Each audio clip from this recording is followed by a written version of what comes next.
జిల్లా కేంద్రంలో మూతపడిన ఖోఖో, కబడ్డీ క్రీడా పాఠశాలను తెరిపించడమే లక్ష్యంగా కృషి చేస్తానని, క్రీడల అభివృద్ధికి అవసరమైన చర్యలు తీసుకుంటానని విజయనగరం ఎమ్మెల్యే పూసపాటి అతిథి గజపతిరాజు అన్నారు. రాజీవ్ స్పోర్ట్స్ కాంప్లెక్స్లో ఉన్న జిల్లా క్రీడా ప్రాధికార సంస్థ కార్యాలయంలో ఆమె సమీక్ష నిర్వహించారు. అనంతరం క్రీడా ప్రాంగణాన్ని పరిశీలించారు. విజయనగరం ఎమ్మెల్యే అదితి విజయలక్ష్మి గజపతిరాజు గురువారం జిల్లా క్రీడా ప్రాధికార సంస్థ కార్యాలయంలో సమీక్షా సమావేశం నిర్వహించారు.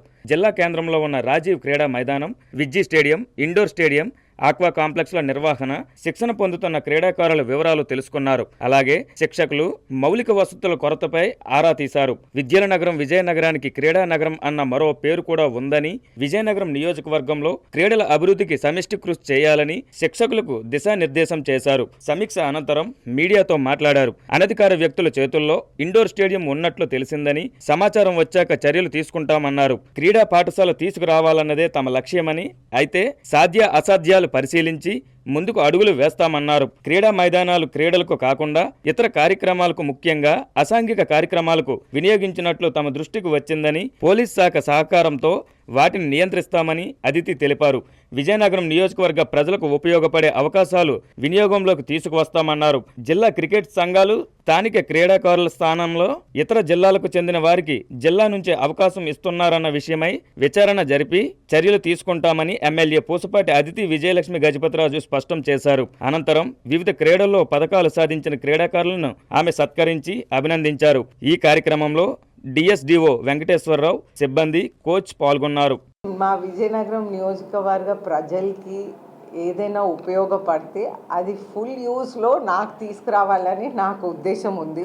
దాంట్లో ఫస్ట్ టైం ఎమ్మెల్యేగా ఉన్నాను కాబట్టి నాకు ఇంకా ఎక్కువ ఉత్సాహం ఉందని అనుకుంటున్నాను.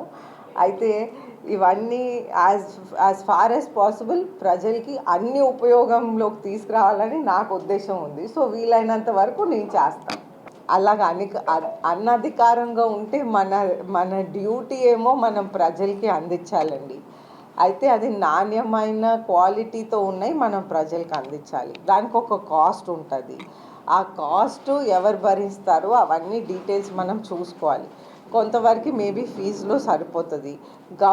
స్పోర్ట్స్ నుంచి స్టేట్ గవర్నమెంట్ ఏ విధంగా సపోర్ట్ చేస్తుంది, సెంట్రల్ గవర్నమెంట్ ఏ విధంగా సపోర్ట్ చేస్తుంది, అవన్నీ మనం తీసుకొని ఏ విధంగా మనం ముందు ప్రొసీడ్ అవ్వాలనేది మనం చూసుకొని ప్రొసీడ్ అవ్వాలి. ఇప్పుడు మనం ఏ ఫీజు తీసుకోకపోకుండా ఎక్కడి నుంచి ఫైనాన్స్ వస్తుంది అనేది మనం చూడకుండా మనం ఏది నడపలేం, మన ఇల్లు కూడా మనం నడపలేం. సో మనకి ఫైనాన్స్ అనేది ఒకటి డెఫినెట్గా అవసరం, కానీ అది ప్రజలకు ఉపయోగపడే విధానంగా మనం చెయ్యాలి. సో వాళ్ళకి లోవర్ ఇన్కమ్ గ్రూప్కి కూడా గవర్నమెంట్ స్కూల్స్లో చదివిన వాళ్ళకు కూడా ఆ ఫెసిలిటీ ఉపయోగం అవ్వాలి. అది డెఫినెట్గా మనం చేయం. ఇప్పుడు వీరభద్రస్వామి గారు ఎమ్మెల్యే ఉన్నప్పుడు వారికి రెవెన్యూ డిపార్ట్మెంట్ వారి ఇంటిలాగా ఉండేది. వారి సొంత ఇల్లుకి రెవెన్యూ డిపార్ట్మెంట్కి తేడా లేదు.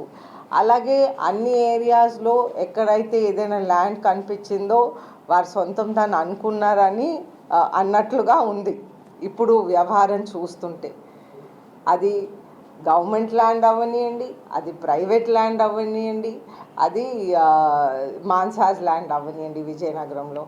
అయితే మనం చూస్తుంటే అక్కడ వైసీపీ ఆఫీస్ కూడా ఆయన సొంత ల్యాండ్లో కట్టలేదు.